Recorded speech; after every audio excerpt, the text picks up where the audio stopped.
Les faits qui se sont produits cette nuit dans cet établissement public constituent un drame d'une ampleur inédite, effroyable.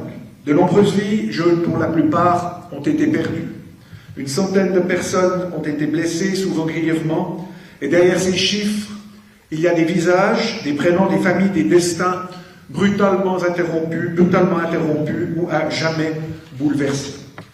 Par ma voix, le gouvernement suisse souhaite d'abord adresser ses plus sincères condoléances aux familles et aux proches des victimes, même si aucun mot ne peut combler le vide laissé par une perte aussi soudaine et aussi brutale. Il y a un affrontement direct. Je suis encore sous le choc, j'arrive pas à me rendre compte de ce qui s'est passé. J'ai l'impression qu'en fait c'est un cauchemar, que je vais me réveiller.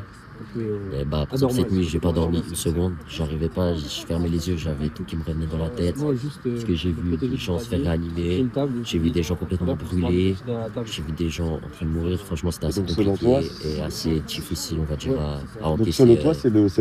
Moi, j'étais dehors. Donc j'ai juste vu en fait une grosse lumière rouge dans le bar avec plein de, on va dire, poussière. Et après j'ai vu les gens se pousser, tomber des escaliers en foule pour se sauver, on va dire. Parce que là c'était le premier qui sortait, le premier qui se sauvait, on va dire.